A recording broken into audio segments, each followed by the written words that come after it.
Bonjour à toutes et à tous. Bonjour. Nous sommes juste après la fête de la musique, donc nous sommes entrés dans le plein été et pour ce 77e libre journal de Jean-Michel Vernochet, avec aujourd'hui pour invité un invité de marque qui est le patron, le directeur du journal, de l'hebdomadaire Rivarol. Je salue Jérôme Bourbon. Bonjour Jean-Michel, bonjour à tous, heureux de vous retrouver. Eh bien, nous avons beaucoup de pain sur la planche parce que l'actualité est torrentielle entre le résultat des élections législatives, les changements d'équipes dirigeantes qui s'annoncent et puis la situation internationale, qu'elle soit géopolitique, géostratégique, militaire, avec la crise en Europe très orientale, puisque l'Ukraine est quand même fait partie de l'Europe, mais de la véritable Europe, pas de l'Europe de Bruxelles, et puis les conséquences de cette crise au plan économique et financier. Mais en fait, la crise ukrainienne a bon dos puisque les conséquences aujourd'hui ne sont pas directement liées à ces événements. La crise alimentaire qui s'annonce, on consomme, on sait, la récolte de l'an passé, et il n'y avait pas la guerre d'Ukraine, donc on nous raconte aussi beaucoup d'histoires. Alors Jérôme, l'actualité est torrentielle. Par quoi commence-t-on, ce 77e libre journal ? Sans doute par le résultat des élections législatives en France. Ça me paraît s'imposer. Alors, que dire, qu'en dire, immensément à dire. Eh bien, d'abord, comme à chaque élection, depuis déjà un certain nombre de décennies, et cette tendance s'accroît sans cesse, d'abord, ce qu'il faut constater, c'est un taux d'abstention extrêmement important. À chaque fois, on dit que c'est un taux record sous la Ve République. Ce fut vrai au premier tour, avec plus de 52% d'abstention, et au deuxième tour, près de 54% d'abstention encore, ce qui est quand même considérable pour des élections nationales. Je rappelle que les législatives, pendant très longtemps, il y avait 70-80% de participation. C'est donc dire qu'il y a une désaffection, un désintérêt, une démobilisation d'une partie très importante et même majoritaire du corps électoral en France. Ça, c'est le premier point. Parce que en général, les commentateurs en parlent avant les résultats à 20h, et dès qu'il y a les résultats à 20h, on n'en parle plus. On n'en parle plus, c'est fini. Voilà, et le mot désaffection est juste, mais à mon avis, il est insuffisant. Oui, c'est sans doute bien davantage, en effet. C'est un détournement, l'opinion se détourne, c'est-à-dire qu'il y a une crise de foi dans la démocratie. Tout à fait. Ce qui amène à relativiser les commentaires que l'on va faire sur les résultats des votes dits exprimés, puisque l'abstention est quand même, à mon avis, le phénomène majeur de ce scrutin. Alors, effectivement, nous avons une France qui est divisée en 3 blocs, voire 4, si on compte les Républicains, je mets de côté l'abstention, et il est évident que c'est la preuve ou le signe que le système politique français va mal, puisque on avait un système institutionnel qui était fondé sur la bipolarisation, voire le bipartisme. En tout cas, il y avait 2 blocs. Et ça fonctionnait assez bien pendant assez longtemps entre la gauche et la droite parlementaire. Et aujourd'hui, ce n'est plus le cas. On le voit déjà depuis plusieurs élections présidentielles où on a eu en réalité 3 ou 4 candidats qui finalement ont fait un score assez proche au premier tour. Ça a été le cas en 2017 avec Macron, Marine Le Pen, Mélenchon et Fillon.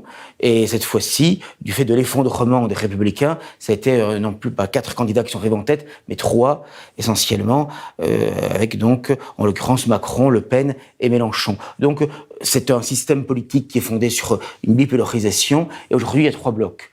Voire 4 quand il y a encore les Républicains qui sont relativement présents. Oui, encore que, Jérôme, j'attire votre attention sur le fait que la NUPES, appelons ça comme vous voudrez, n'a pas l'air de former un bloc. Elle a déjà éclaté en différents groupes parlementaires, communistes, verts, socialistes. Et donc, il n'y aura pas de manœuvre conjointe, apparemment. C'était un cartel électoral, de toute façon, même si Mélenchon s'en était Donc servi. circonstanciel. Oui, c'est-à-dire qu'en réalité, ce qu'il faut bien comprendre, c'est que il n'y a pas si vous voulez, moi, ce qui me frappe, c'est qu'il n'y a pas d'appétence majoritaire du peuple pour aucun des partis ou coalitions en présence. Et c'est-à-dire qu'il n'y avait pas une majorité absolue pour Macron, on va en parler, mais il n'y avait pas non plus une majorité d'électeurs qui souhaitaient que Jean-Luc Mélenchon devint Premier ministre, tel qu'il le souhaitait, c'est clair, puisque quand même, on va y revenir, le résultat de la NUPES, il est quand même en demi-teinte, et même très décevant pour Mélenchon, puisqu'ils ont environ 140 députés, en comptant quelques députés ultramarins en plus, 140, la majorité absolue est à 289. Ils sont donc à 150 députés de la majorité absolue, et une centaine de moins des macronistes. Donc ça n'est quand même pas un résultat très satisfaisant, alors même que c'était une coalition de 4 partis politiques, le Parti Socialiste, le Parti Communiste, Europe Écologie Les Verts et la France Insoumise. Bon, donc ça n'est pas un résultat qui est particulièrement glorieux, contrairement, alors qu'il a bénéficié, Mélenchon, d'une forte médiatisation, qu'il a eu une certaine habileté en termes de communication, justement avec cette formule « Lisez-moi Premier ministre » à Matignon. Bon, mais finalement, ça n'a pas tant fonctionné que ça, finalement. Tant s'en faut si on regarde les résultats. Bon, mais il n'y a pas non plus une majorité qui souhaite que Marine Le Pen soit présidente de la République ou Premier ministre. On l'a vu à la présidentielle, et là encore, on le voit à la législative, même si elle a eu un grand nombre de députés, il reste quand même largement minoritaire quand même. Donc il n'y a pas, si vous voulez, d'appétence pour aucune des coalitions, aucun des partis en présence. C'est ça qui est frappant. C'est ce qui fait qu'on a une France qui est fracturée et qui est difficilement gouvernable de ce point de vue-là. Alors on a dit difficilement, même certains ont avancé ingouvernable. C'est très difficile à dire parce que tout dépendra de l'attitude d'un certain nombre de députés qu'on peut acheter. Rappelons-nous, Michel Rocard, lorsque le Parti Socialiste en 1988 avait une majorité relative et non pas une majorité absolue, qu'il lui manquait 14 voix pour la majorité absolue, eh bien il s'était appuyé tantôt sur les communistes, tantôt sur les centristes, également sur un certain nombre de députés d'outre-mer pour obtenir des majorités au cas par cas. Alors, Monsieur Macron, nous sommes le 24 juin. Le jeudi, s'est exprimé hier pendant 10 minutes. Il a été pour une fois d'une certaine sobriété, mais il a bien dit qu'il allait s'appuyer sur deux jambes. On peut imaginer qu'il ira à la pêche, au soutien chez les Républicains dans un cas, même le Front National, Monsieur Dupond-Moretti, vous le savez comme moi, a dit qu'il y avait des convergences. Oui, c'est ce qui est tout à fait nouveau, et même le président du Sénat, le franc-maçon Gérard Larcher, a dit qu'il serait normal que la présidence de la commission des finances échue au Rassemblement national. On leur passe la main dans le dos. Voilà. Ce qui aurait été inimaginable il y a quelques décennies, où c'était le credon sanitaire, etc. Mais c'est aussi parce que le Rassemblement national, la poussée est forte. D'une part, et puis ils ont quand même évolué dans leur programme. C'est un programme qui est beaucoup plus compatible avec les autres partis qu'il ne l'était naguère sur un certain nombre de sujets. Donc, j'ai vu également, oui, une députée macroniste aussi a dit qu'il pourrait y avoir des rapprochements avec le Rassemblement national, toutes choses qui eussent été inimaginables il y a encore quelques années. C'est évident. Oui, c'est même plus qu'inimaginable.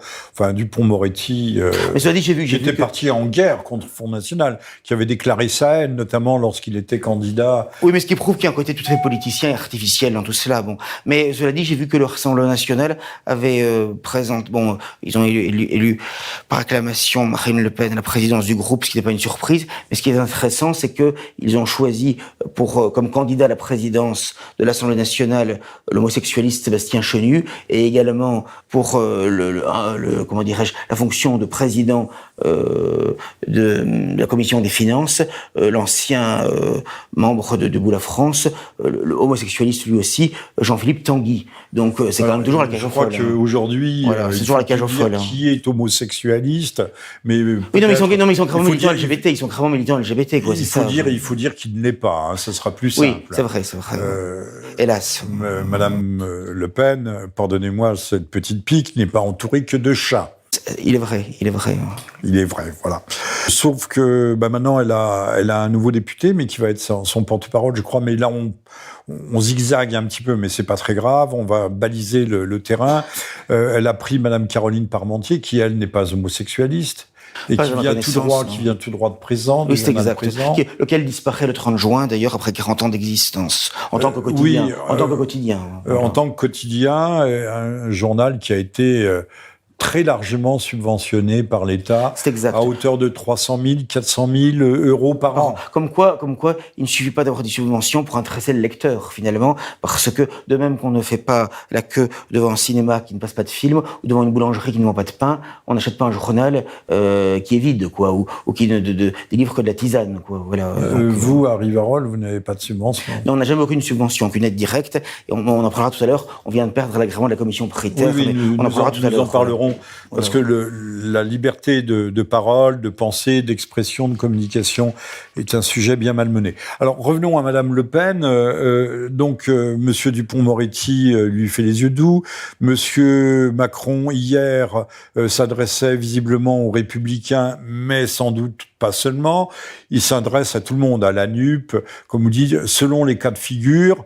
Il débauchera dans tel ou tel groupe. Ce qui est à craindre, si vous voulez, c'est que c'est malheureusement un scénario qui serait le pire, qui est la quintessence du pire. Ce serait que pour toutes les mesures antisociales, régression sociale, il s'appuie sur les Républicains. Par exemple, pour le report de l'âge légal de la retraite à 65 ans, pour le refus d'augmentation des bas salaires, des minima sociaux. Là, il s'appuierait sur les Républicains, qui lui permettrait d'avoir une majorité absolue sur ces textes. Et à l'inverse, pour par exemple la légalisation de la GPA, la dépénalisation des drogues, la persécution des écoles hors contrat, la transition écologique, les menaces sur la liberté d'expression, le renforcement de l'arsenal dit antiraciste, il pourrait s'appuyer sur la NUPES ou tout ou partie de la NUPES, quoi, voilà. Et donc, ce qui lui permettrait finalement de mener à bien sa politique, avec certes plus de difficultés, mais ça pourrait être possible. Alors, jusqu'où conduira la volonté de se dédiaboliser et d'être au fond... Madame Le Pen a accompli son grand projet, sa grande ambition, c'est-à-dire de faire du Front National... Un parti comme les autres. Un parti comme les autres, voilà. Vous me l'avez volé sur les lèvres. Je suis là pour ça. Mais elle a bien dit, et j'ai entendu Monsieur Bardella, qui lui n'est pas homosexualiste. Hein. Non, c'est vrai. Rassurez-moi. Non, à ma connaissance, non. C'est pas comme Monsieur Odoul. Non. Bon. Ni Chenu, ni Briouet. Oui, il y en a quand même quelques-uns. Voilà. Qui sont quand même la garde rapprochée de Marine Le Pen. Je la voyais encore à la télévision, elle était toujours avec Chenu, Briouet, Bill 2. Donc on a l'impression que c'est toujours quand même le clan, le rose tandem d'Hénin Beaumont qui va continuer à gérer le parti, quoi. Le rose tandem d'Hénin Beaumont. Voilà, c'est ça, tout à fait. Oui, j'apprécie la formule qui... Le balai rose. Bon, les balais roses, c'était autre chose encore. Oui, mais alors, jusqu'où va conduire cette volonté de se fondre dans le paysage politique, de se républicaniser de la part de Madame Le Pen, puisqu'elle a bien dit que si une loi, un texte, un décret était recevable, était bon, allait dans le sens de l'intérêt général, elle le voterait. Donc ça veut dire qu'elle est prête à voter avec les NUP. Oui, tout à fait, tout à fait. C'est sûr, on est loin d'une opposition résolue, mais elle insistait sur le fait que le groupe devrait être républicain, modéré, etc. On sait ce que ça veut dire, tout ça. Donc, d'ailleurs, j'ai senti qu'elle était vraiment émerveillée parce qu'elle ne s'attendait pas, non plus d'ailleurs que Bardella, il ne s'attendait pas ni l'un ni l'autre. Remarquez, personne ne s'y attendait, il faut être honnête. Bon, à ce que le Rassemblement national ait autant de députés au second tour, et à mon avis bénéficie d'une poussée tellurique du peuple dans ses profondeurs, qu'il n'avait pas forcément anticipé et qu'il ne mérite pas forcément, mais dont il bénéficie dans la mesure où, de toute façon, les électeurs, dès lors qu'ils ne s'abstiennent pas et qu'ils ne votent pas blanc et nul, puisque les votes blancs et nuls ne sont pas considérés comme exprimés, ne sont pas commentés politiquement, les électeurs, s'ils ne s'abstenaient pas, ils n'avaient guère d'autre possibilité pour exprimer leur colère, leur mécontentement, que de s'exprimer pour le Rassemblement national. Hein, voilà. Donc, ils bénéficient en quelque sorte de ce cri de colère. Arrêtons-nous une seconde sur ce point. Vous dites même Madame Le Pen, qui est toujours contente, quel que soit le résultat, qui danse quand elle a perdu. Pardonnez-moi encore pour ces pics, mais parfois il y a des petites remontées d'aigreur qui se manifestent. Avait l'air quand même effectivement surprise de ce bon résultat. Ah ben, elle n'avait pas du tout anticipé. D'abord, elle est rentrée très tardivement en campagne, de manière poussive, de manière tardive, de manière timide. Comme si elle n'y croyait pas. Comme si elle n'y croyait pas, puisqu'ils avaient même dit, elle et ses lieutenants, de manière assez étonnante, étonnante que de toute façon Macron serait sûr d'avoir une majorité, car telle était la logique des institutions, ce qui ne s'est pas vérifié. Elle l'a dit, ce qui était en plus peu mobilisateur pour son électorat, et néanmoins, ils se sont quand même mobilisés quand même. Alors, vous vous souvenez, dans Les Mariés de la Tour Eiffel, Jean Cocteau avait écrit ces événements nous dépassent, feignons d'en être les organisateurs. Tout à fait. Alors, il y en a qui ont été surpris aussi, il n'y a pas que Madame Le Pen, ce sont les instituts de sondage qui se sont plantés magistralement. Tout à fait, oui. Je dirais quasiment pour toutes les coalitions, puisqu'ils surestimaient la NUPES et Ensemble. Je rappelle qu'Ensemble, c'est la coalition macronienne, et ils ont sous-estimé au second tour, non pas les pourcentages, mais le nombre d'élus effectifs du Rassemblement National. Non, mais la marge d'erreur a été considérable. Ah, tout à fait. Là. Oui, je crois qu'il y avait entre 40 et 45 députés, et il y en a 89 à l'arrivée s'agissant du RN. Donc, ils sont... donc les sondages ne sont pas une science. Non. Est-ce même un art ou si on s'en réfère, il y avait une très bonne note du général de Lawarde, vous savez, cet homme qui tout à fait. Monsieur qui, et qui posait la question, y a-t-il trucage de la part des instituts de sondage? Alors c'est vrai qu'ils ont tendance à aller dans le sens de leurs commanditaires, de ceux qui les payent, mais là c'est quand même beaucoup. Alors on s'est posé des questions que personne ne s'est posées, ni Madame Le Pen, ni Monsieur Mélenchon, quant à la parfaite honnêteté, régularité des élections, notamment présidentielles. Mais là, personne ne s'est posé la question aussi de savoir le pourquoi du comment d'une marge d'erreur qui n'est plus une marge de la part des sondages. À quoi servent les sondages? Il faut les abolir parce qu'ils coûtent cher, hein. Oui, même s'il y en a eu beaucoup moins au législatif qu'à la présidentielle, mais il est vrai qu'ils se sont tous trompés, tous les instituts. Alors je pense que sans doute ce qui a été aussi sous-estimé, c'est ce qu'on appelle la fin ou l'agonie d'une certaine forme de front républicain. C'est-à-dire qu'il n'y a pas eu de mobilisation ou de sursaut des électeurs au second tour lorsque le Rassemblement national arrivait en tête au premier, en sa défaveur. Puisque l'abstention a augmenté d'un dimanche à l'autre, et en réalité, je pense que ça tient à deux raisons principales. La première, c'est que cette fois-ci, le Rassemblement national n'a pas été du tout diabolisé, contrairement à ce qui s'est passé pendant l'entre-deux tours de la présidentielle, puisque Macron, ce qu'il craignait, semble-t-il, c'était quand même que la NUPES fasse un score égal ou supérieur à lui en nombre de députés. Et par conséquent, le Rassemblement national n'apparaissait pas comme l'ennemi principal à ce moment-là, contrairement à la présidentielle. Ça, je pense que c'est le premier point à dire. Donc forcément, dans la mesure où il n'y a pas eu de diabolisation politico-médiatique du Rassemblement national entre les deux tours, ça n'a pas mobilisé l'électorat qui lui est hostile, contrairement à certaines fois. Cette diabolisation commence peut-être à faire un peu long feu, parce que ça fait maintenant 30 ans qu'on diabolise à outrance, et même plus. Ça devient lassant à la longue. Il est vrai qu'elle fonctionne moins, mais enfin, elle fonctionne encore. On l'a vu quand même au second tour de la présidentielle, et on l'avait vu, rappelez-vous, au régional en PACA en 2021, ça n'est pas si vieux, où la gauche était fortement mobilisée pour muselier contre le candidat du RN, Thierry Mariani. Donc, elle peut fonctionner encore, mais encore faut-il que les médias et les partis politiques s'en donnent la peine. Une question, que devient ce Mariani? Il a été élu, réélu? Bien, en l'occurrence, non, parce qu'en l'occurrence, il est député européen et conseiller régional de PACA. Par conséquent, il ne pouvait pas être député. Ouais. Oui, parce qu'il est passé J'avais rencontré Monsieur Mariani quelque part très à l'est, et je lui avais demandé ce qu'il espérait pour Madame Le Pen au présidentiel, et j'avais compris qu'il soutenait sa patronne comme il a dit je l'accompagnerai, quelque chose comme ça, qu'il soutenait sa patronne comme la corde soutient le pendu.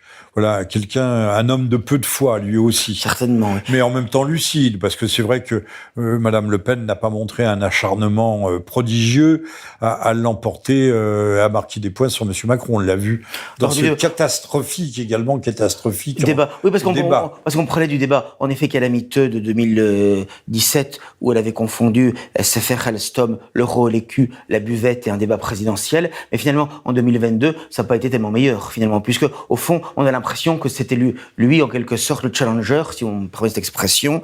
En réalité, c'était lui qui était le plus offensif, alors que c'était pourtant lui le sortant, qui avait un bilan calamiteux dans tous les domaines. Et finalement, on a l'impression qu'elle, c'était l'édredon qui finalement prenait les coups sans les rendre, finalement, voilà, oui, sans les retourner, voilà.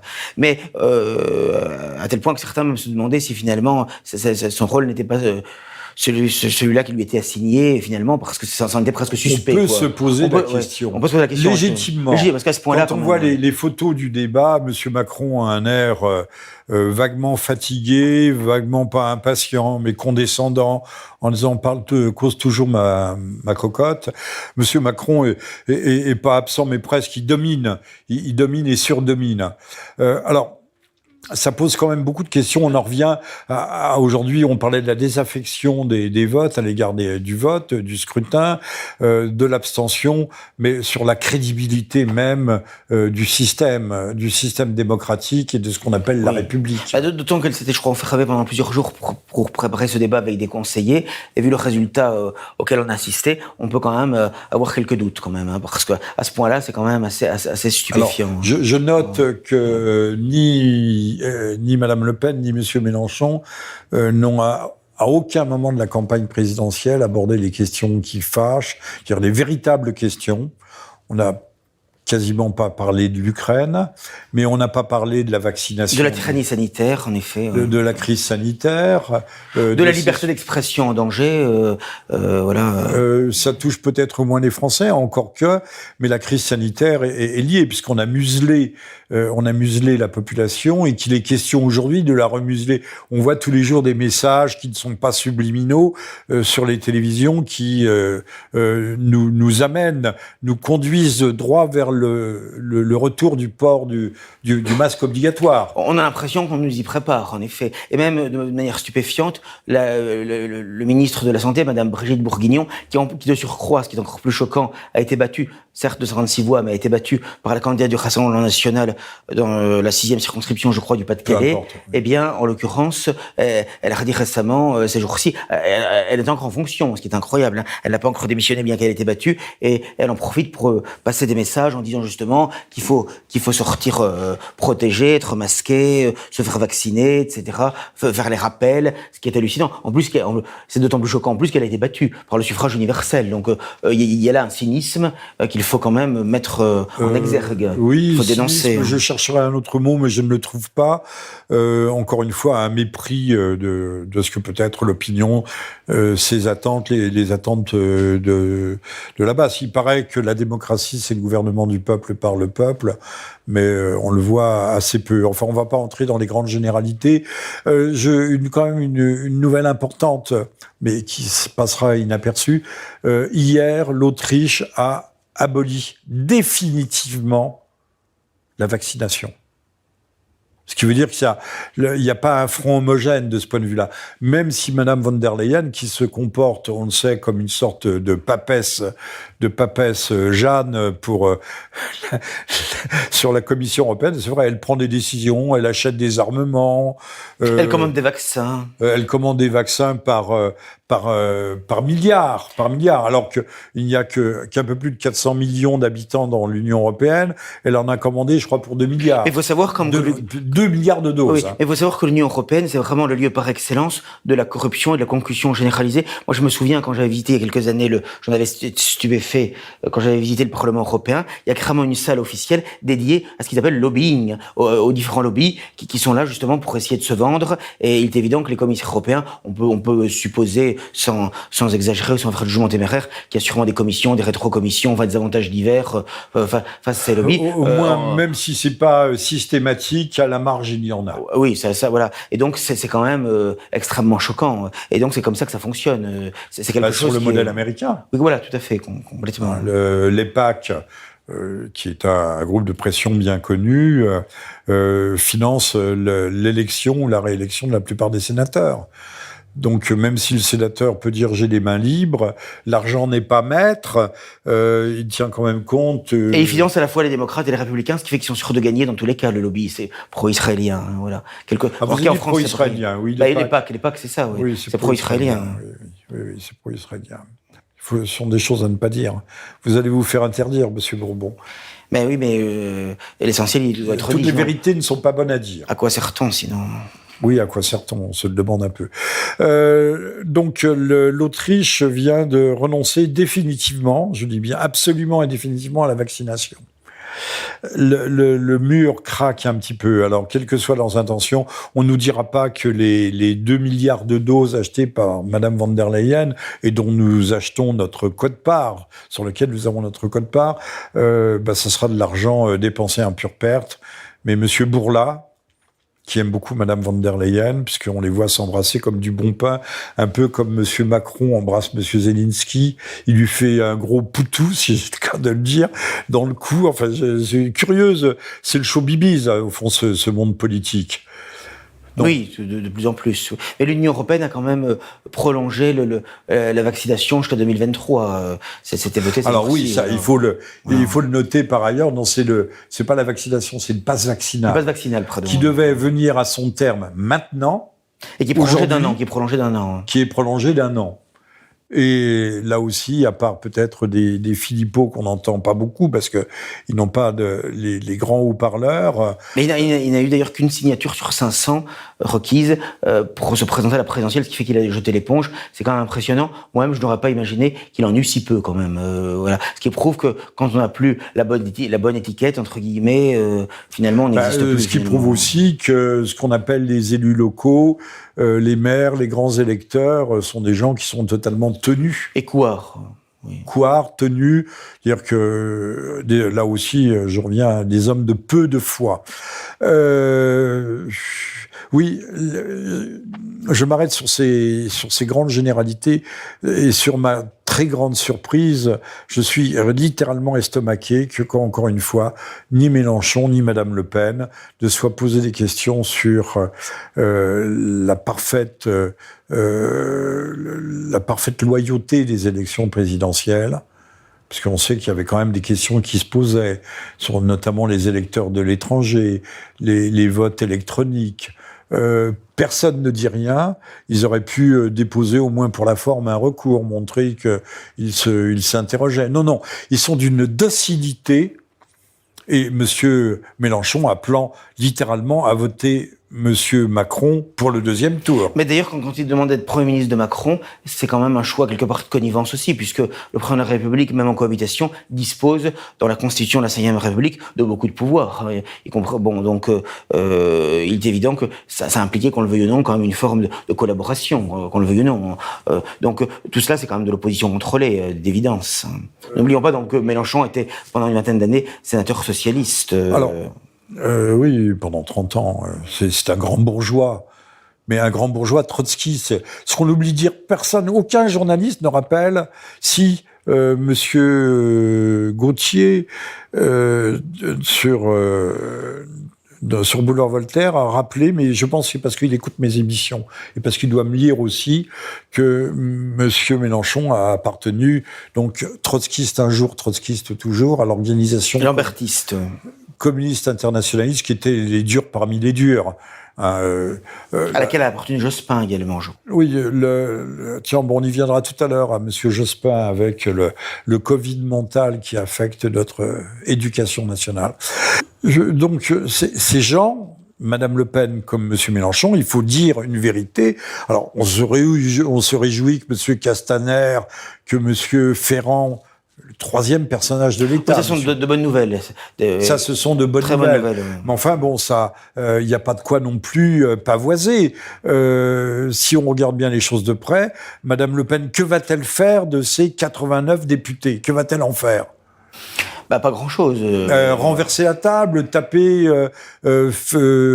battre les pupitres, mettre sans dessus dessous l'Assemblée? Non, elle va jouer le jeu, elle l'a dit. Ah oui, elle est déjà dans une stratégie de connivence, ce qui est d'ailleurs sa stratégie dite de dédiabolisation depuis maintenant 15 ou 20 ans. Alors, ce n'est pas être désagréable avec Madame Le Pen que de le dire, mais d'effectuer ce constat. C'est-à-dire que ça va avec l'abandon des principales orientations programmatiques historiques de la droite nationale, puisque elle a renoncé à l'abrogation des lois Pleven et Guesso, elle a renoncé au combat pour la famille et pour la vie, notamment contre l'avortement, contre les lois de bioéthique, contre la théorie du genre, etc. Elle a renoncé même à la sortie de l'Union européenne, de l'euro, de la juridiction de la Cour européenne des droits de l'homme. Et aujourd'hui, il faudrait sortir de l'OTAN. commandant. Voilà, oui, tout à fait. Elle a renoncé En tout cas, du commandement intégré. à la baisse de la Qui pression. place, c'est ce que ne comprennent pas, c'est ce que ne disent pas les journalistes, qui place nos forces armées sous l'autorité, le commandant exclusif des Américains, du Pentagone. Ça veut dire que nous n'existons pas. De Gaulle, en 66, était sorti de ce commandement intégré. Nous étions toujours participants, membres de l'Alliance Atlantique, mais nous n'étions plus sous les ordres américains. C'est ça qu'il faudrait comprendre. Oui, c'est Sarkozy qui nous a réintroduit dans le commandement intégré C'est de Sarkozy, l'OTAN bien sûr. en 2008, voilà. Oui, Sarkozy, ce grand homme. Ce grand homme qui parle, c'est la vérité si je mens, hein, il parle un français chaotique, mais tout le monde avait l'air de dire que c'était l'homme providentiel. Et d'ailleurs, on voit que le sarkozysme se dissout, se dilue et est digéré par le macronisme, puisqu'en quelque manière, il avait appelé une alliance presque fusionnelle entre les Républicains et En Marche, finalement. Et qu'il avait craché sur la pauvre Madame Pécresse. Tout à fait. Qui valait pas forcément beaucoup mieux, mais enfin, bon... non, oui, alors, je termine là-dessus, et après on fait une pause publicitaire. Madame Le Pen, Monsieur Mélenchon font partie du système. C'est évident.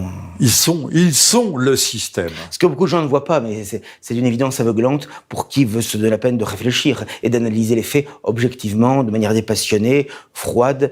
Et plus le temps passe, plus c'est évident. C'est rendre l'opposition contrôlée. D'ailleurs, ils ont tous été très courtois avec Macron. Il les a reçus longuement à l'Élysée. Tous ont dit qu'il ne fera pas de blocage, qu'il ne fera pas d'opposition résolue. Je serai une gentille fille. Voilà, très gentille. Voilà, on sera bien élevé, poli.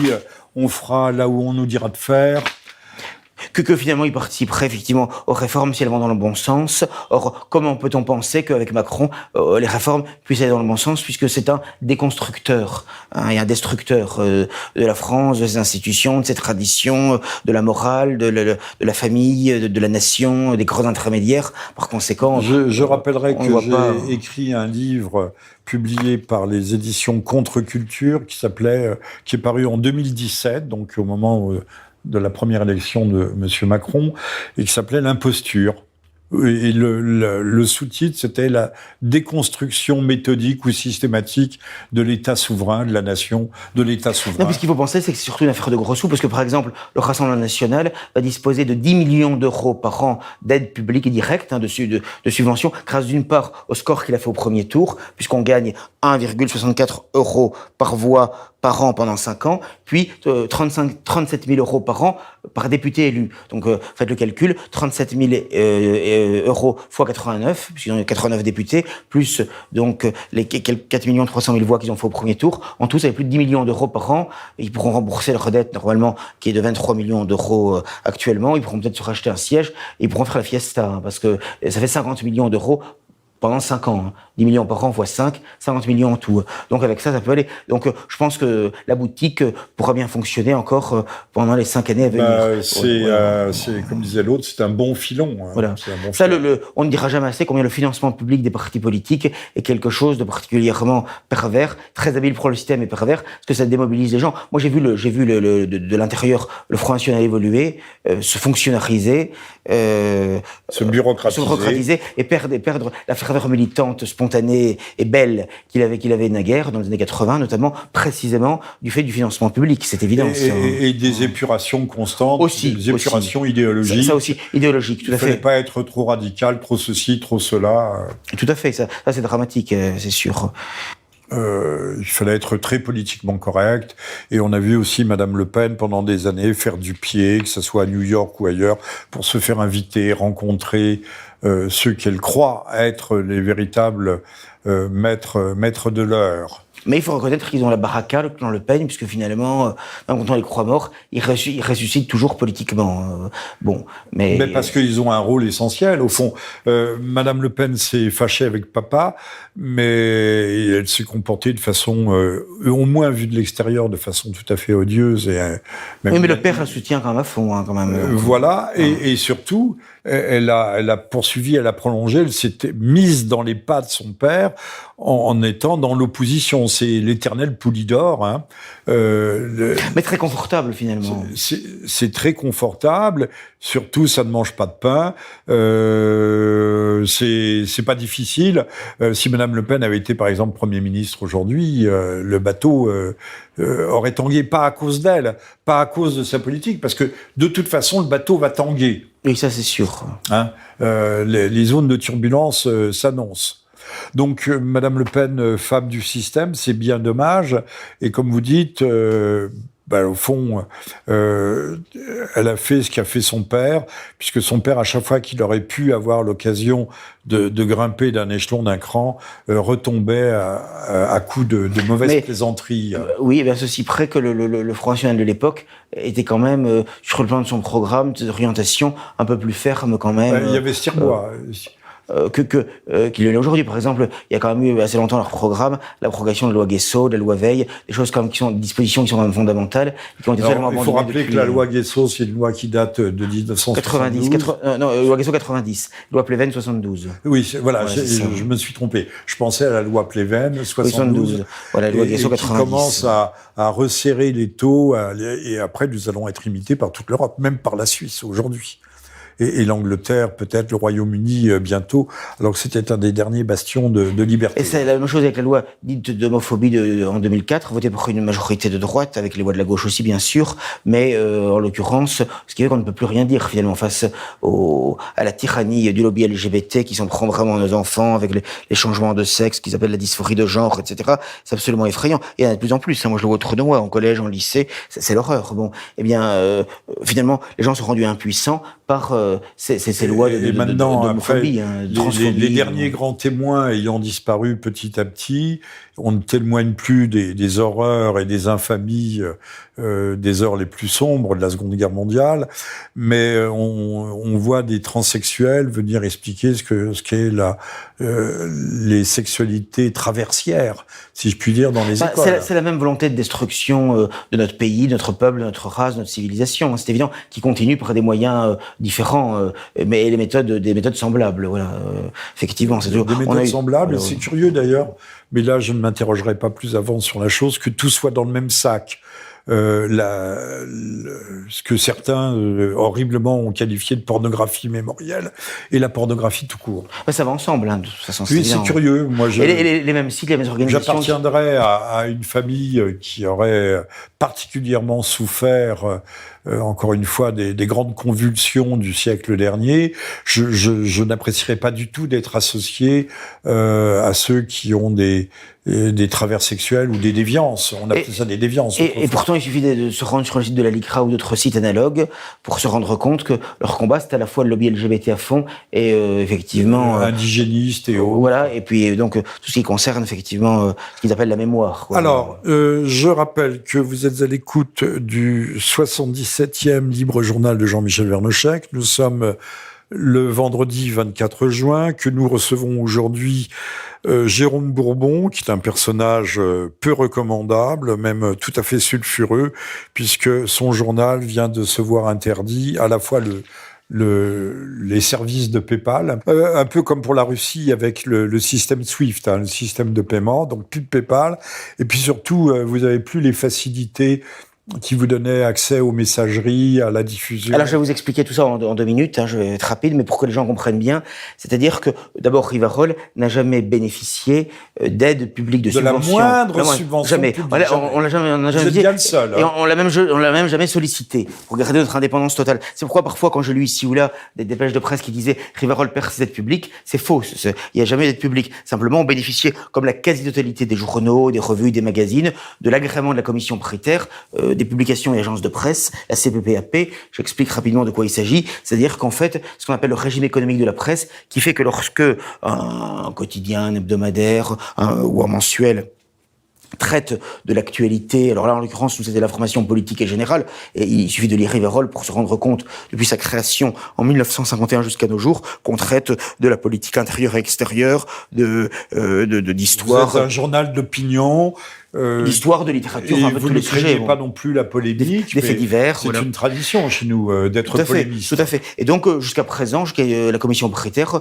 puisque c'est un renouvellement tous les 5 ans, considérait, puisqu'elle ne s'occupait pas jusque-là de l'opinion ou de la ligne éditoriale du journal, des journaux dont elle contrôlait simplement le fait que la périodicité était bien régulière et que c'était bien une publication d'information politique et générale, c'est-à-dire qui traitait tous les sujets d'actualité, politique nationale, internationale, économie, faits divers, littérature, histoire, etc. Bon, voilà. Donc ça n'a jamais posé le moins de problème jusque-là. Sauf que depuis maintenant 2 ou 3 ans, sur Internet, sur les réseaux sociaux, il y a une offensive systématique d'un certain nombre d'organisations et de personnalités, dont Tristan Mendès France, mais ça passe par le site de la LICRA, ça passe par des sites de délation comme BTA, Balance Antisémite et autres, qui exigent de la CPPAP et des pouvoirs publics, puisque la CPPAP dépend du ministère de la Culture, eh bien la perte de l'agrément de Rivarol,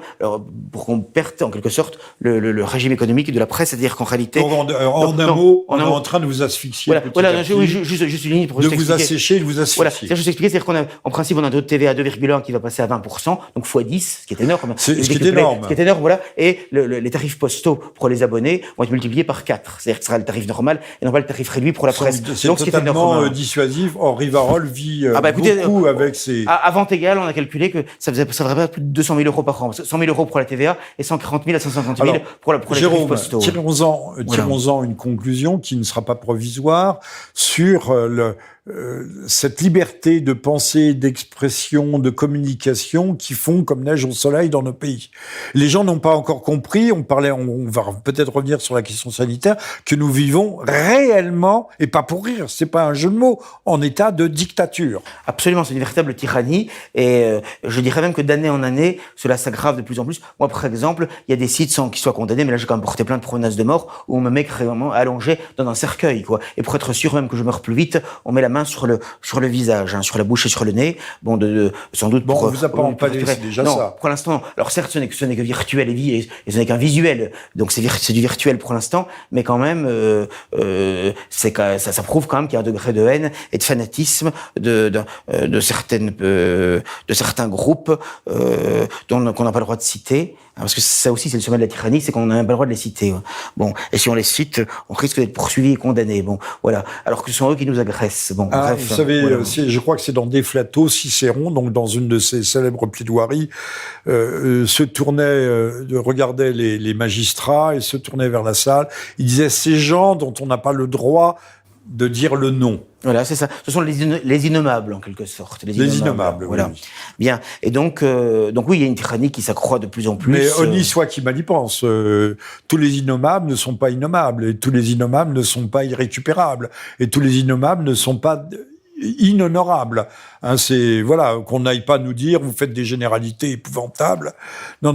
Mais il existe quand même des groupes de pression. Mais donc ce qui s'est passé, c'est que pendant 2 ans, ils ont sur les sites, les réseaux sociaux, essayé d'obtenir cela. Et en fait, ce qui a été vraiment je dirais, ce qui a permis puisque pendant un certain temps, quand la commission paritaire hésitait à nous enlever cet agrément, parce que ils avaient compris que c'était quand même ouvrir la boîte de Pandore, et qu'aujourd'hui, ce serait nous, comme dit l'adage latin, odiemici cras tibi. Aujourd'hui, c'est mon tour, demain, ce sera le tien. Et il est évident que, à partir du moment où on commence pour des raisons purement politiques, idéologiques, pour des questions d'opinion, de ligne éditoriale, à censurer des journaux, à les asphyxier, à les étouffer par le retrait de cet agrément, que c'était entrer dans une voie qui était quand même très dangereuse. Bon, mais ils ont fini par céder du fait de la publication par le quotidien Le Monde, en date du 8 mars dernier, d'une tribune signée par 34 personnalités, dont les époux Klarsfeld, dont Tristan Mendès France, dont le président de la LICRA, Mario Stasi, dont le président de SOS Racisme, Dominique Sopo, qui a sans doute essayé de chercher à réveiller la campagne, je ne sais pas, vu son nom. Enfin, toujours est-il, en tout cas, qu'ils ont demandé de manière explicite qu'il était scandaleux que Rivarol bénéficia de cet agrément, et alors toujours au nom de la lutte contre l'antisémitisme, que de crimes commettons au nom de la lutte contre l'antisémitisme, et que la France, président de l'Union européenne, il était scandaleux qu'un hebdomadaire comme Rivarol jugeait, je cite, le plus antisémite, le plus négationniste et le plus raciste qui soit, je cite, entre guillemets, guillemets, voilà, eh bien, bénéficia sans le prouver, hein, d'ailleurs. Madame Le Pen et son père étaient hier racistes, antisémites, fascistes. Oui, donc, ça, ce sont des colibés de l'ennemi dont il ne faut tenir aucun compte. Je dirais que plus on est attaqué, plus on subit des colibés, plus cela veut dire qu'on va dans le bon sens dans ce qu'on dit, voilà. Donc c'est tout. Je dirais que c'est un hommage du vice à la vertu. Un peu comme Monsieur Lévy qui hier à la Téloche nous crachait, dégueulait sur la France rance, et en disant c'est moi qui aime la France, mais j'aime la France dans toute sa splendeur. On ne sait pas très bien ce qu'est la France de Monsieur Bernard-Henri Lévy. Non. Mais en tout cas, il n'aime pas la France rance. Mais lui, on trouve qu'il a, je regardais sur CNews, tout le monde trouvait Monsieur Bilger, entre autres, qu'il avait un immense talent, à l'écrit comme à l'oral. Tout le monde passe la main dans le dos. Ah bah, on doit toujours s'extasier devant ses personnalités. Toujours. Manquer de s'extasier, ce serait déjà de l'antisémitisme. Alors, j'avais dit un peu de publicité. Contre-culture fait un travail remarquable en général, mais plus particulièrement dans le domaine de l'édition. Ils vont hors des sentiers battus. Je vous recommande les très belles éditions illustrées de l'Iliade et de l'Odyssée. C'est pas l'Iliade et tout lycée, hein. Ne confondez pas, c'est pas l'Iliade, de l'Iliade et de l'Odyssée. C'est bien, il faut revenir à la base. C'est même pas les classiques, ce sont les fondements de la société helléno-chrétienne. Vous m'avez bien entendu, j'ai bien dit helléno-chrétienne.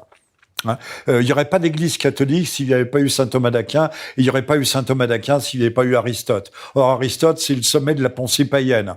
Arrêtons toutes ces bêtises. Parce qu'avec Zemmour et Collard, on nous parle sans cesse de valeurs judéo-chrétiennes, c'est insupportable, quoi. C'est insupportable, ça n'existe pas, le judéo-christianisme. C'est un oxymore. Nos amis, je dis bien nos amis juifs attendent le Messie, et pour nous, il est arrivé depuis 2000 ans. Voilà. Donc, le Contre-culture fait un travail remarquable. Ils ont publié récemment, je l'avais déjà cité, une des œuvres magistrales, la première de ce très grand génie qui s'appelle Gustave Le Bon, l'homme qui a inventé, c'est l'homme qui est à l'origine de la publicité moderne, de tous les systèmes de propagande. Après Gabriel Tarde, qui lui avait identifié, nommé les lois de l'imitation, Gustave Le Bon a compris comment fonctionnait l'influence sur les foules et les peuples, notamment par la répétition. Donc, Contre-culture a édité les lois psychologiques de l'évolution des peuples, très politiquement incorrect, puisque Gustave Le Bon établit des hiérarchies, au moins dans les mentalités, des hiérarchies entre les peuples, en montrant qu'il y a des différences, qu'il y a des invariants, qu'il y a des socles. Gustave Le Bon avait bien identifié que si vous voulez changer la psychologie d'un peuple, en dehors de l'écume des vagues, en profondeur, eh bien, il faut les métisser. C'est clair, c'est net. C'est ce qui est fait massivement aujourd'hui. Puisque l'architecture neuronale, l'architecture mentale, fonctionne aussi, c'est pas seulement la couleur de peau. Chaque peuple porte sa propre architecture, sa propre structuration neurologique. Là, le Contre-culture vient de publier Arthur Schopenhauer, Essai sur les femmes, avec une préface d'un homme aussi talentueux qui a écrit Voltaire qui avait publié chez Contre-culture un petit pamphlet remarquable qui s'appelait Voltaire antisémite. On y revient toujours, je n'y peux rien. On parle de Voltaire, on parle pas de Drummond, ou plus ces jours-ci, on parlait beaucoup à France Culture, notamment ce matin, de Louis-Ferdinand Célida, dont on vient de rééditer un livre sur la guerre de 14, qui s'appelle Guerre. Et qui fait toujours polémique, alors que ces grands essais qui sont si controversés, ont été écrits 4 ou 5 ans avant la Seconde Guerre mondiale. Donc avant qu'il ne soit question de déportation massive ou autre. Mais ça, tout le monde l'oublie, ou en tout cas veut l'oublier. Donc, Contre-culture a ce mérite, et j'en termine là-dessus, de publier des petits livres courts, digestes, lisible, et c'est ce que réclamait Solzhenitsyn, qui a écrit d'énormes pavés, mais qui disait il faut écrire des livres courts. Aujourd'hui, c'est pas qu'on n'ait plus le temps de le lire, mais c'est que le temps nous manque. Nous courons. Il y a des peuples qui, eux, courent. Le temps leur court après, et nous courons après le temps. Voilà. Je signale la sortie chez Du Alpha d'un livre important qui s'appelle, ce sera le dernier dans dans ce registre-là, qui s'appelle Imposture et trahison, et qui est la suite de L'imposture paru chez Contre-Culture et que j'ai déjà mentionné tout à l'heure. Donc la suite se poursuit, puis j'arrêterai là avec Macron parce que maintenant tout est dit, sauf à se répéter. Donc édition du Alpha, Imposture et trahison, Jean-Michel Vernochet, livre que je vous recommande pour vos vacances. Facile, pas facile à lire, mais qui contient de la substance. Alors, Jérôme Bourbon, pour ce 77e Libre Journal, revenons un peu à nos moutons, on aurait dit topaz. De quoi parle-t-on? Du Covid, on l'a un peu... c'est une pandémie, mais il y a une autre pandémie qui est celle du sida mental. Oui, que dénonçait lui Powell en son temps. Oui, pauvre Powell. Pauvre Powell, parce qu'il en avait fait presque une dépression d'avoir eu cette bonne idée, d'avoir eu cette vision, tout simplement parce que les ventes du Figaro Magazine s'étaient écroulées. Ben, elles seraient remontées, évidemment. Alors, nous avons quelqu'un de fort sympathique qui a l'air, qui est élu par la NUP, qui est Rachel Keke. Oui, la femme de ménage. Alors, mais une femme de ménage peut être quelqu'un d'excellent. Il y en a une au Rassemblement National, mais elle est blanche et on n'en parle pas. Rachel Keke, qui aurait eu des faiblesses d'ailleurs pour le Rassemblement National et pour Bachar el-Assad. Elle devait être un peu tiers-mondiste, mais du mauvais côté du tiers-mondisme. Je rappellerai que dans la mythologie hollywoodienne, on a bien une impératrice de l'univers, de la galaxie. Je crois que c'est les gardiens de la galaxie, impératrice. Le film démarre, elle est à quatre pattes, elle est née dans une cuvette de toilette. Ça, c'est typiquement hollywoodien. Ils adorent ce genre de choses.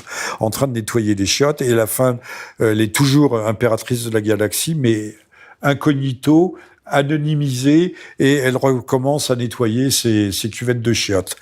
Voilà, ça c'est tout Hollywood. Et donc, Rachel Keke est députée. Mais le seul inconvénient, c'est que Rachel Keke, je ne sais pas si c'est une vantardise, si on lui a prêté, si c'est par pure méchanceté, mais il nous aurait dit qu'elle ne parlait pas à peine le français et qu'elle l'écrivait encore moins bien. Ça, c'est un peu gênant, non? Oui, pour un député, c'est un peu gênant, en effet.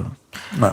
Alors, puisque nous sommes sur ce sida mental, vous avez vu comme moi, cher Jérôme, et là, ça mérite peut-être commentaire, qu'aux épreuves professionnelles du bac, le mot... ludique. Le mot ludique. Ludique. Voilà, n'était pas connu. N'était pas connu et qu'un certain nombre de jeunes gens ont rendu leur copie blanche. Que vous inspire ce genre de fait? Il est clair qu'il y a une déculturation, une décérébration, si j'ose dire, également. Oui, décérébration plus que déculturation. Voilà, je crois qu'il faut aller jusque-là, qui est sans doute renforcée, probablement d'ailleurs, par l'omniprésence et l'omnipotence des écrans que regardent les jeunes gens dès le plus jeune âge. Je vois maintenant même des bébés, on leur met déjà 1 an, 2 ans avec des écrans devant eux, ce qui est très mauvais à tout point de vue. Il y a des programmes publicitaires prévus pour les 18 mois. Ah oui, c'est absolument effrayant. À partir de 18 mois. Et le problème, c'est que, évidemment, comme... On trouve ça dans un livre que je recommande, qui est déjà ancien, Mon enfant n'est pas un cœur de cible, écrit par, j'ai oublié qui, mais que j'avais lu avec intérêt, qui est un publicitaire. Mon enfant n'est pas un cœur de cible. Retenez bien ce titre. De la même manière, maintenant, ils font des vêtements pour les trans, même pour les enfants, quoi, je veux dire, maintenant. Enfin, donc il y a vraiment une volonté de détruire l'enfance et la jeunesse dès le plus jeune âge. Et c'est l'enfance qui était quand même ce qui faisait un sanctuaire. Du sacré, voilà, sanctuaire, absolument. Voilà, et véritablement bien rose. Il est vrai que déjà les lois sur l'avortement depuis maintenant près d'un demi-siècle ont déjà massivement contribué à désacraliser l'enfance, c'est évident. Alors, je rappellerai, puisque là, pardonnez-moi, je prends souvent le crachoir, mais c'est pour faire avancer le schmilblick, que nous avons une Madame Azoulay qui est la patronne de l'UNESCO, donc le patrimoine mondial. C'est la fille de Monsieur Azoulay qui est le conseiller du roi du Maroc. Madame Azoulay a été, je crois, ministre de la Culture ou quelque chose comme ça, et elle avait fait supprimer les censures liées à la pornographie pour les enfants. C'est-à-dire que quand on voit maintenant interdit au moins de 10 ans, vous pouvez être sûr que vous voyez des scènes qui autrefois auraient été interdites au moins de 16 ans. Ah, c'est sûr. Et au moins de 12 ans, c'est les scènes qui auraient été interdites au moins de 18 ou moins de 21 ans, du temps où la majorité était à 21 ans. C'est ça qui nous dirige. Elle a failli être première ministre. Tout à fait, tout à fait. Hein? Là, il était vraiment question. Ils ont pris quand même Elisabeth Borne, née Bornstein, donc je veux dire, on reste un petit peu. On reste dans la même famille. On reste dans la même famille, quoi, voilà. Ouais. Oui, donc il n'y a pas de surprise de ce point de vue-là. Donc vous dites la destruction de l'enfance. On disait les enfants ne sont pas purs. Depuis Monsieur Freud, on sait que les enfants seraient des pervers polymorphes. Hein, c'est-à-dire ils sont pas innocents. Alors on voit pas d'ailleurs pourquoi on condamne toujours des pauvres types pour pédophilie si les enfants sont eux-mêmes volontaires et participants. D'ailleurs, pour certains individus, c'est ce qui se passe. Je crois que la compagne de Monsieur Epstein, qui s'est suicidé obligeamment en prison, qui recevait Monsieur Bill Gates dans son île comment appelle-t-on ça, des nymphètes, son île aux nymphètes. Cette brave dame qui a été arrêtée aux États-Unis était la fille d'un des grands magnats, patrons de la presse mondiale. Oui, non, mais c'est sûr qu'il y a un degré de corruption généralisée qui est absolument effrayant. Et qu'on imagine à peine. Et donc, ils s'en prennent dès l'enfance de plus en plus de manière manifeste, de manière effrayante. Bon, alors, un dernier mot sur le sida mental et l'éducation nationale, c'est le premier budget de l'État. Oui, depuis plus de 30 ans, oui. Je crois que c'est depuis 1990 de mémoire que c'était plus le ministère de la Défense qui est le premier budget de l'État, mais c'est le ministère de l'Éducation nationale. C'est très peu de choses. Voilà. L'éducation nationale, c'est 60 milliards par an et c'est 2 millions de fonctionnaires, donc très peu d'enseignants. Hein. Il y a un tiers d'enseignants sur les 2 millions. Alors, c'est pas de l'argent jeté par les fenêtres, tout ça, non? Si, mais il sert quand même en ce sens qu'il sert à polluer les esprits, les cerveaux, les cœurs et les âmes. A-t-on entendu Madame Le Pen se prononcer récemment sur cette question? Non, absolument pas. Non plus que sur tout ce qui concerne la protection de l'enfance et de la jeunesse. Parce que vraiment, sans doute, ce qui est le plus inquiétant aujourd'hui, c'est qu'il y a vraiment, comme vous dites, les enfants et les jeunes gens, les adolescents, sont vraiment ciblés. Et notamment avec ce lobby LGBT qui vraiment détruit... puisqu'en fait, on ne peut pas changer de sexe. C'est simplement qu'une mutilation affreuse. On le remet, le sexe, il est inscrit dans chacune de nos cellules. Il est inscrit dans nos gènes. On ne peut pas changer la composition. Donc c'est quelque chose d'absolument effrayant, non seulement sur le plan moral, mais même sur le plan purement biologique, humain, psychologique. C'est quelque chose de dévastateur. Et malheureusement, souvent, les parents sont démissionnaires face à cela, et même parfois complices, ce qui est quand même effrayant. On n'est même plus capable de protéger nos enfants contre ces infamies, contre ces folies criminelles. Vous touchez le point crucial. Crucial, c'est la croix. Comment se fait-il que les Français réagissent aussi peu?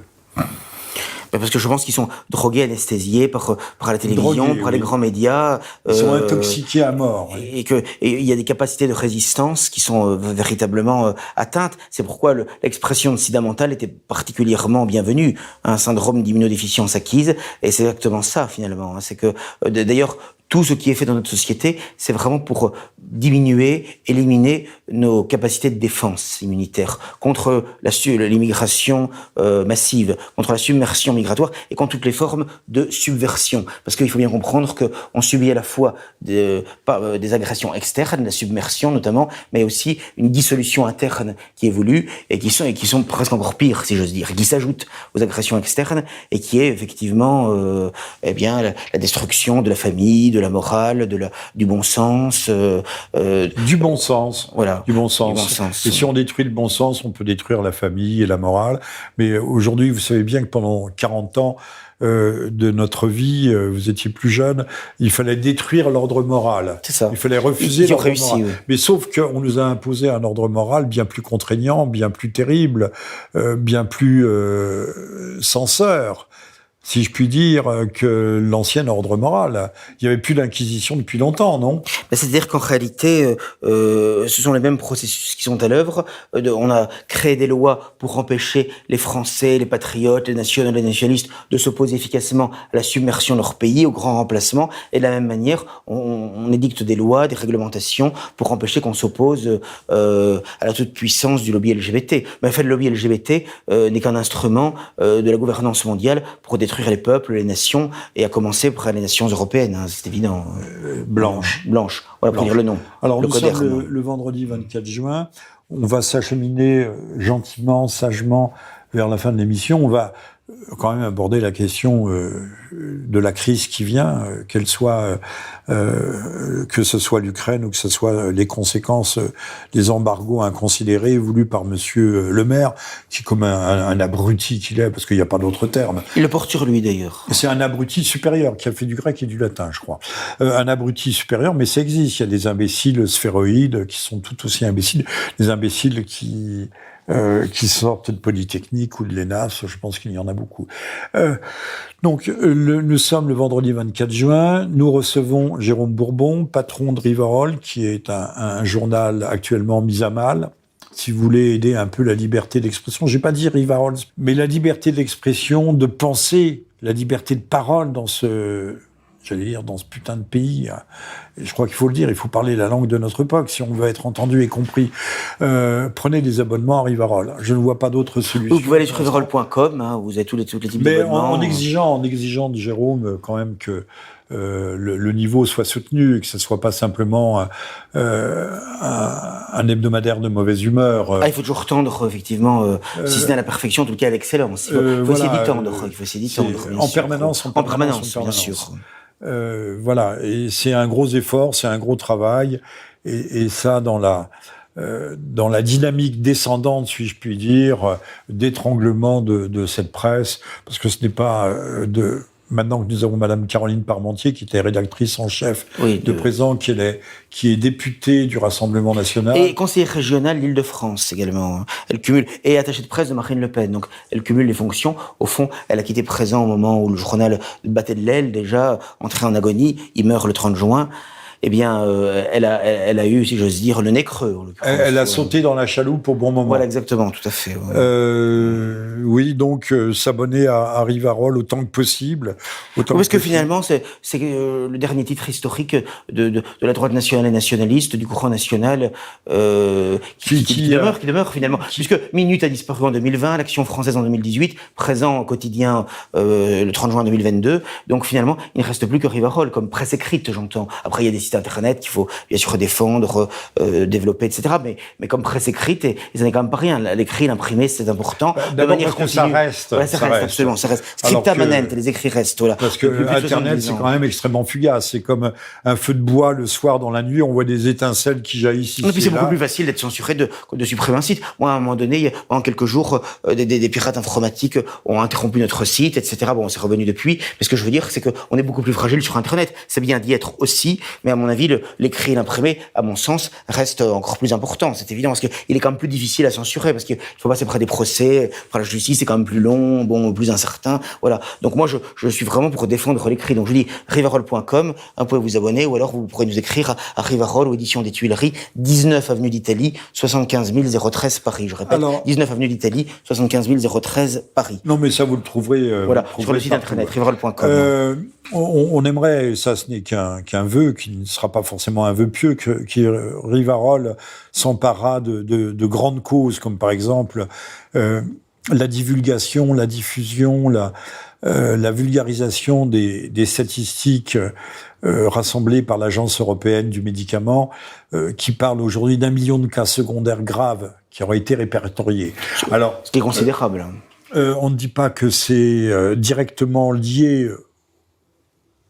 que c'est directement lié au vaccin, à la vaccination, mais c'est consécutif. Alors, même si la cause à effet n'est pas possiblement à établir, tout le monde a vu ces images de joueurs de foot s'abattant sur le gazon ou un autre sur un court de tennis. Et on a vu hier, où on pouvait voir à la télévision, une danseuse aquatique, enfin c'est de la gymnastique aquatique, qui coulait, plouf, directement vers le fond et personne ne réagissait. C'est son entraîneuse, j'ai pas dit coach, j'ai dit entraîneuse, qui est allée la chercher. On sait qu'aujourd'hui, les ruptures d'anévrisme ou les péricardes, ce qu'on appelle les péricardiques, sont multipliées par 10 voire par 100. Qui en parle? On aimerait bien que Rivarol prenne de grandes causes nationales et fasse, non pas des dossiers, mais faire ce que faisait le journal Le Monde à ses débuts du temps de Boeuf-Berry, qui était un journal remarquable parce qu'il suivait les dossiers. Mois après mois, année après année, ce qui n'était pas le cas forcément du Figaro. On voyait des bulles éclater, des bulles d'information, et ça disparaissait ensuite. Ça serait peut-être un moyen, c'est une suggestion que je vous fais, de vous trouver un lectorat avec des dossiers, des campagnes techniques sur des thèmes et c'est vrai que les sujets d'importance ne manquent pas, et les sujets d'indignation non plus d'ailleurs. Non, mais on est capable, vous êtes capable de faire le tri, de savoir ce qui compte.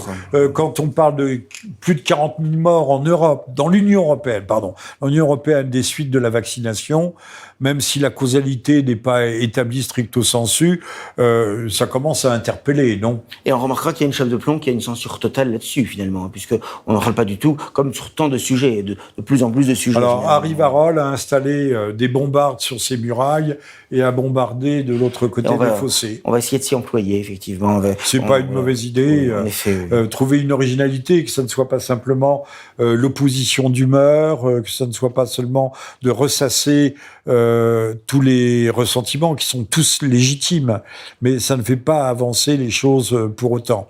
Relayer alors aussi bien des grands patrons comme le professeur Raoult, mais ou Louis Fouché. Louis Fouché, c'était le médecin anesthésiste, je crois.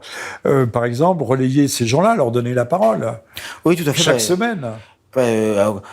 Sous réserve qu'ils acceptent, parce que vous savez, il y a des gens, à Rivarol, ils refusent, mais effectivement, les interviews, c'est quelque chose de tout à fait important, effectivement. Bien sûr, on essaie de pages centrales consacrées à un sujet. Alors, tout ça nous ramène, on parlait des 60 milliards consacrés à cette immense fabrique d'analphabètes qui s'appelle l'éducation nationale. Nous avons 6 millions de chômeurs dans ce pays. Alors, pas tous de catégorie A, évidemment. Il y en a que la moitié en A. Et on fait des appels massifs à la manœuvre immigrée. Les portes sont ouvertes en grand pour les... on le voit d'ailleurs, j'ai vu passer, il y a des associations subventionnées par l'État pour faire recruter, pour trouver des recrutements pour les immigrés. Pas pour les Français, mais pour les immigrés. Ce qu'ils appellent de la ségrégation. Oui, ce qu'ils appellent la discrimination positive. Voilà, c'est discrimination positive, tout ce que l'on veut. Maintenant, il faut aller dans les grandes brasseries parisiennes. On s'aperçoit que la moitié du personnel est un personnel qui n'est pas passé par les écoles les écoles hôtelières. Alors, cela participe de la guerre à mort, guerre à outrance, qui est faite à notre peuple. Il faut bien comprendre, même si ça paraît fou, guerre à mort, que les gouvernants qui se succèdent ne sont là que pour nous détruire, dans notre âme, dans notre chair, dans notre esprit, sur notre territoire. Voilà, c'est la destruction de tout. Si un jour nous ne sommes plus et c'est déjà le cas, en fait, les maîtres chez nous, il faudra descendre du trottoir. Parce que les nouveaux arrivants, ou certains d'entre eux, en tout cas, ne nous feront pas de cadeaux. Certainement pas, oui. Alors, on va terminer sur l'Ukraine, qui est un sujet lancinant. On sait qu'il y a déjà des armes qui arrivent, qui ont été transmises à l'Ukraine. Il y en a déjà qui sont de retour. Alors, vous savez que dans les quartiers d'or de Marseille, on se bat à la calache maintenant. On trouve sur le Darknet, c'est la toile interdite, la toile crépusculaire, on trouve des missiles Stinger ou l'équivalent pour 20 000, 30 000 euros. C'est quand même impressionnant, ça, non? Donc, quelqu'un un jour pourra se pointer près d'un aérodrome, peut-être pas international, mais descendre un avion ou menacer de descendre un avion, de dire tel jour on descendra dans telle région, on peut pas contrôler, on descendra un avion, donc on demande tant d'argent. Pourquoi pas? C'est tout à fait possible, sans dire à l'endroit où on va frapper. En fait, on parle de guerre entre l'Ukraine et la Russie, mais de plus en plus, il apparaît clairement qu'au fond, c'est une guerre des États-Unis contre la Russie, et je dirais que elle se cache de moins en moins, finalement. Enfin, en tout cas, c'est de plus en plus manifeste pour qui veut voir, hein, puisque tout est fait pour, au lieu d'essayer de pacifier les choses, d'essayer d'entrer dans une logique de désescalade, de diplomatie, la première chose, de Jérôme, pacification. La première chose, si on veut éteindre l'incendie, c'est pas de jeter de l'essence dessus. Voilà, c'est ça. Et donc il faudrait qu'on arrête de fournir des ça me rappelle exactement ce qui s'était passé au moment de la guerre en Irak, où quand même Saddam Hussein, objectivement, avait fait des gestes successifs de désescalade, notamment en libérant les otages, en acceptant le principe de négociation, de compromis, etc. Et tout lui était refusé en permanence. Et je me rappelle que Kouchner, qui je crois à l'époque était ministre des Affaires étrangères, du gouvernement Rocard, si je ne m'abuse, eh bien, avait même dit, s'agissant de la libération des otages français, qu'elle n'avait été ni demandée, ni souhaitée, il faut quand même le faire, par le gouvernement français. Donc, c'était dire qu'il y avait vraiment une volonté de faire la guerre à l'Irak pour le détruire ce pays. Bon. Et ben, là, de la même manière, on voit très bien que l'objectif n'est pas de parvenir... En août 2000, Le Pen, qui avait encore un peu de stature à l'époque, s'était rendu en Irak pour rapatrier des... Oui, c'est exact. Mais en août 2000, pas en 2001, après ça a été fini. Hein. Mais effectivement, il avait eu un rôle positif au moment des deux guerres d'Irak, et notamment la première, c'est évident. Mais moi, j'ai l'impression de revivre ce qu'on avait vécu avec la guerre en Irak, où effectivement tout était fait, alors que, je répète, Saddam Hussein faisait quand même objectivement des gestes de désescalade. Tout était fait pour ce qu'il y ait une guerre, de manière inévitable. Alors, voilà. ce qu'il y a d'extraordinaire, c'est quand même que les Européens marchent dans la combine. Oui. Avec en tête de file Madame von der Leyen, qui encore une fois n'est rien. Elle n'est pas élue, elle représente rien. Elle est la présidente de la Commission, mais tout le monde la suit et elle a décidé des achats de plusieurs milliards d'armes. L'Allemagne aussi, c'était quand même sont des faits notables que nous devons souligner, qui va envoyer pour 70 milliards d'armement à l'Ukraine.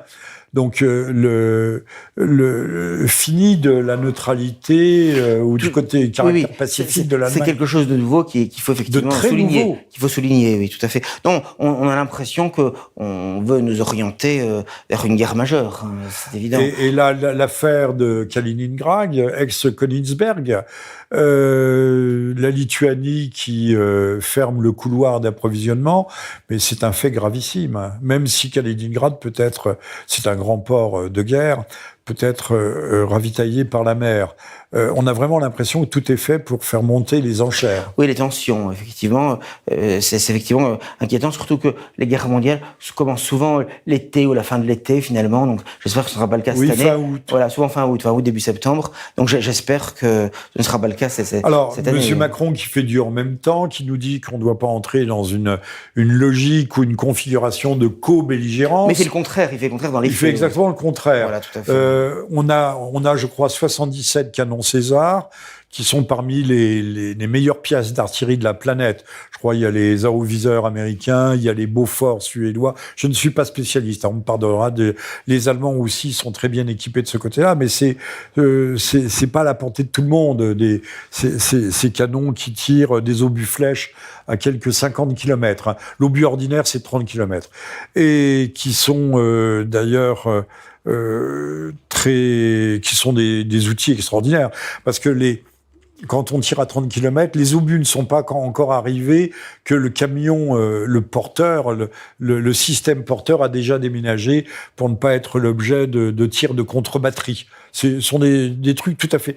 Donc, on en a donné 12, et on en donne 6 autres, alors que nous n'en possédons que 77. Et je n'ai pas les chiffres exacts, mais pour usiner un obus, il faut plusieurs semaines, voire plusieurs mois, et pour faire un canon, il faut 1 à 2 ans. Donc on ne pourra pas remplacer notre matériel. Donc ça veut dire qu'on se démunit complètement. Oui, c'est quelque chose qui est absolument hallucinant. Mais effectivement, plus le temps passe, plus on voit ce genre d'événements se multiplier, se succéder. Ou alors ça veut dire qu'effectivement, nous faisons vraiment la guerre à la Russie, puisque nous envoyons nos meilleures armes sur le front, directement sur le front. Et ce qui est d'autant plus étrange que pendant un certain temps, Macron a reçu, avec tous les égards, y compris à Versailles, Poutine, qu'il est allé en Russie, qu'ils ont eu souvent de longues conversations téléphoniques. Donc on peut s'étonner quand même de ce genre de comportement agressif actuellement, et complètement disproportionné. Enfin, Monsieur Macron est un peu à l'image de la France, c'est un castrat. Je pèse mes mots, un castrat au sens figuré, qui est là, qui obéit aux ordres. C'est autrefois les communistes parlaient des laquais de l'impérialiste. Bon, Monsieur Macron, là aussi, est un grand soumis devant l'Éternel. Et... Oui, on a l'impression que quel que soit l'homme politique qui sera à sa place en France, dans ce qui nous est proposé, ce serait à peu près la même politique sur l'Ukraine et dans tous les domaines. C'est ça qui est terrible, quoi. Donc, ne regrettons pas Madame Le Pen à la présidence je doute. Se serait-elle démarquée? A-t-elle pris les positions? A-t-elle pris les positions? Non, je ne crois pas. Je crois que ce serait la même politique, sur l'essentiel. Donc, en plus, je crois qu'elle est un petit peu ennuyée avec cette histoire d'emprunt russe qu'elle doit rembourser. Non, elle rembourse tous les mois. Oui, elle rembourse, mais je crois les taux étaient importants, 6%.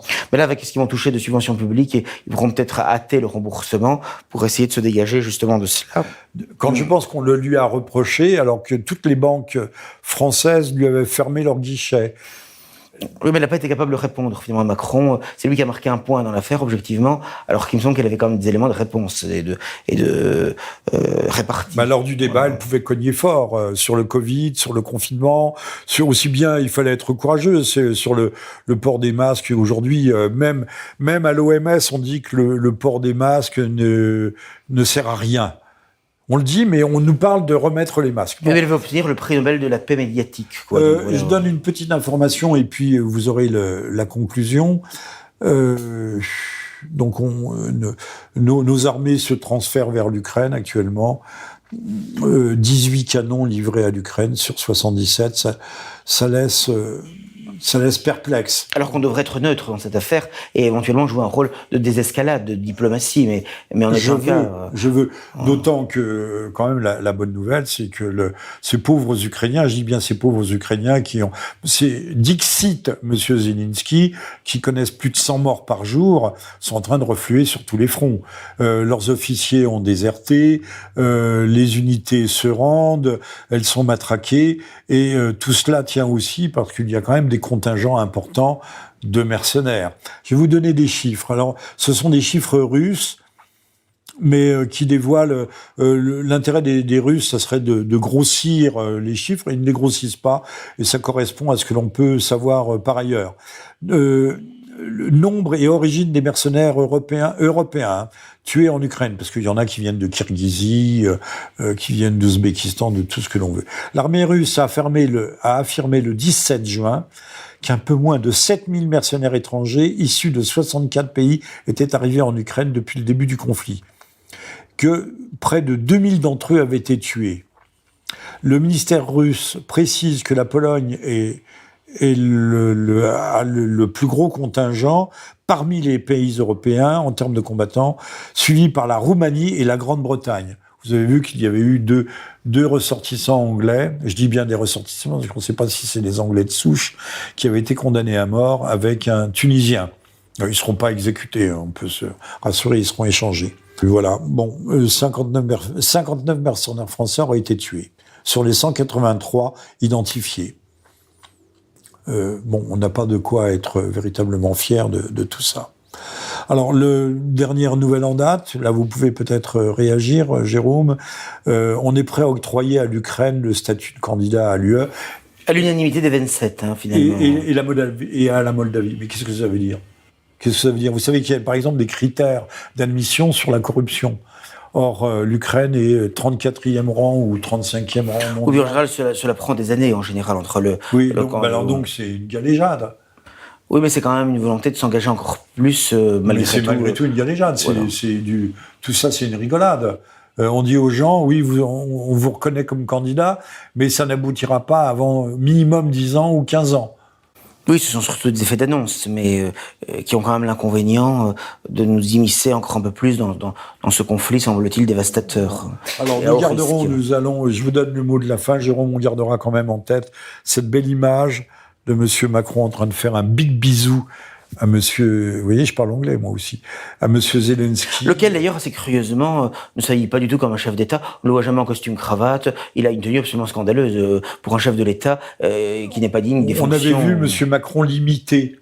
À un moment donné. À un moment donné, il s'était mis un peu en battle dress. Ça, je trouve ça quand même. Ça aussi, c'est un signe des temps. Le fait d'être le débraillé vestimentaire permanent et qui est encore plus choquant quand il s'agit de chef d'État ou de gouvernement et qui en dit long quand même sur aussi l'abaissement de la fonction. C'est Monsieur Bernard-Henri Lévy qui avait donné le là en matière de débraillé chic et sa poitrine largement ouverte, poitrine non velue d'ailleurs. On ne sait pas s'il se fait épiler.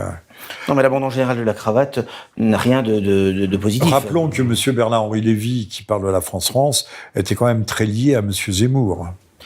Oui, c'est vrai que c'était en fait des ennemis apparents, mais très amis finalement. L'un jouant sur le rouge, l'autre jouant sur le noir, mais tous les deux à l'arrivée gagnant. Mais enfin, Zemmour qui a finalement quand même, dans l'aventure, s'est terminé comme un désastre quand même pour lui, parce que il finit à 7% la présidentielle, 4% législative, c'est quand même assez catastrophique. Ça me rappelle finalement ce qui s'était passé il y a une vingtaine d'années avec le mouvement maigretiste finalement, où le mouvement maigretiste, oui, où Bruno Maigret affirmait pouvoir arrivé à 30%, qu'avec Le Pen on était bloqué à 15, avec lui on sera à 30, finalement il a fini à 3 et même à 0,3 à la fin, rebondissant à chaque fois de plus en plus bas. Et j'ai l'impression que c'est ce vers quoi on s'oriente vers Zemmour. D'ailleurs, il a dit au soir du premier tour que les résultats n'étaient pas à la hauteur de ses attentes, de ses espérances. C'est exactement ce que disait Maigret, je me rappelle, à chacune des élections, jusqu'à sa fin finalement.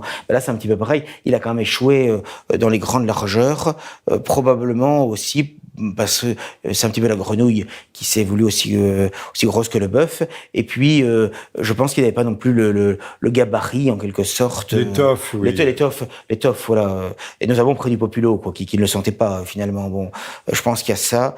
Et puis... sa déconfiture à Saint-Tropez... voilà, c'est ça. Et par contre... Il a terminé à 4%. Par contre, ça a eu un inconvénient, c'est que il a tellement été caricatural sur les questions du voile, des prénoms étrangers et tout ça, que ça a amené finalement à politiser beaucoup de Français d'origine étrangère, d'origine immigrée, qui ont voté pour Mélenchon, quoi, finalement, et qui n'auraient peut-être pas fait aussi massivement dans les banlieues et autres. Donc Zemmour, finalement, a servi aussi à ça. Et ça, c'est pas, il y a pas de quoi se vanter, de ça, je veux dire, voilà, ouais. Donc, il y a ça aussi qui est quand même fâcheux. Et puis bon, c'était quand même une ligne, très sioniste, pro-israélienne. D'ailleurs, vous savez que sa co-maîtresse, Sarah Knafo, qui était enceinte, elle ne l'est plus, hein, on dit. Elle n'est plus? Elle n'est plus, et moi, des gens très proches de Zemmour, m'ont dit que elle serait probablement fait avorter, hein, je veux dire. Ah bon? De toute façon, quelle autre solution? C'est pas glorieux non plus. C'est pas glorieux non plus, je veux dire. Donc, vous voyez, quand j'ai vu tant de catholiques, quand même, je veux pas être méchant, mais je veux dire, avoir les yeux de chimène pro Zemmour, quand même, je veux dire, ce talmudiste, quand même, en plus, bigame, c'est quand même pas... La politique n'est pas une science exacte. Et défendant la laïcité et tout ça, c'est quand même pas brillant. Alors, nous sommes le vendredi 24 juin, vous étiez à l'écoute du 77e Libre Journal de Jean-Michel Vernochet, avec aujourd'hui pour invité vedette Jérôme Fabrice Bourbon, patron, directeur de l'hebdomadaire Rivarol, qui est le dernier bastion d'une pensée un peu indépendante avec... Comme presse écrite, comme presse imprimée. Voilà. Dans la presse écrite, bien sûr, dans la presse écrite. Mais qui fait le lien avec une ancienne tradition, encore une fois, de libre parole, une tradition qui est en train de mourir. Plus on est persécuté, plus cela indique quand même qu'on dérange un peu quand même s'il faut pas... Voilà, c'est le côté positif des choses. Voilà. Si vous étiez totalement neutre, aussi petit on vous oublierait. Aussi petit soit-on, finalement, aussi modeste soit-on, malgré tout, c'est qu'on dérange quand même un peu, sinon on nous laisserait tranquille. C'est évident, je veux dire. Bon, c'est que quand même, quelque part... Vous êtes encore un témoin gênant. Parce qu'on aborde encore certains sujets sulfureux, ou en tous les cas jugés comme tels. Voilà. Alors Jérôme, à vous le dernier mot, pour conclure ou ne pas conclure ce libre journal. Bien, j'encourage d'abord les lecteurs à soutenir les rares publications qui demeurent et qui défendent la vérité avec un certain courage, une certaine constance, à nous aider face aux persécutions qui nous sont faites. Et d'autre part, d'une manière générale, j'encourage les gens à ne rien céder sur le fond, à ne rien céder des convictions, des certitudes, de la doctrine, parce que précisément, tout est fait justement pour amener à une forme d'affaissement, d'avachissement même général dans tous les domaines. Et il faut vraiment résister. Ça n'est pas facile, hein, parce que ça demande un effort de chaque instant, un effort intellectuel, psychologique, je dirais presque physique, hein, puisqu'il faut quand même être en forme suffisante pour pouvoir combattre. Mais c'est ce que nous devons faire, me semble-t-il, pour résister face à cette avalanche de mensonges, d'impostures, de contre-vérités et de destruction, de trahison de toutes sortes. Voilà. Et donc, à nous d'essayer de rester sur le pont et de défendre autant que faire se peut la vérité qui réchauffe le cœur, qui dilate et qui donne un sens à la vie, à sa vie. Voilà. Qui donne un sens à la vie, qui est peut-être même le sens ultime. Bah oui, parce que sinon... Défendre la famille, c'est défendre la reconduction des générations, c'est défendre l'héritage, le patrimoine génétique de nos aïeux, ataviques. Pourquoi nos aïeux ont-ils souffert? Pourquoi ont-ils saigné dans les tranchées pour en arriver là où nous en sommes? Enfin, c'est consternant. Nous avons un devoir. Les morts parlent à travers nous. Nous devons nous dictent notre conduite. Nous devons défendre cette terre d'où nous venons et où nous retrônerons. Et cette terre que nos aïeux, les anciens ont tant labourée au cours des siècles, avec moult difficultés. Moult sacrifices. Voir ce que nous allons léguer à nos enfants. Voilà, tout à fait. Il faut essayer de transmettre une flamme, ce qui n'est pas facile aujourd'hui, hein, parce que tout est fait pour vivre dans la superficialité, dans ce qui est mondain, dans ce qui est artificiel, dans ce qui est virtuel, et précisément, il faut essayer de défendre... au sens classique du terme, voilà, c'est-à-dire ce qui appartient au monde. Tout à fait. Et on sait qui est le prince du monde. On le sait, voilà, en attendant. Donc il faut essayer de défendre une certaine authenticité, une certaine pureté doctrinale, une certaine force de conviction et d'engagement, voilà, me semble-t-il. Il me semble que c'est la noblesse de l'homme. Pureté doctrinale, en tout cas pureté d'intention. Oh, oui. D'intention, d'effort. Seigneur, ne nous laissez pas succomber à la tentation. Et en gardant, malgré les ténèbres qui nous entourent, de l'esprit et de la bonne humeur. Voilà. Ça, c'est important quand même. Hein. Et de l'esprit caustique. Très important, c'est très français. Et c'est important. Merci Jérôme. C'est moi qui vous remercie. Et bonnes vacances pour ceux qui en prennent. Et peut-être, j'espère, à la rentrée, si Dieu veut. Si Dieu le veut. Voilà. Et Dieu vous garde en attendant toutes et tous. À très bientôt. À très bientôt, merci.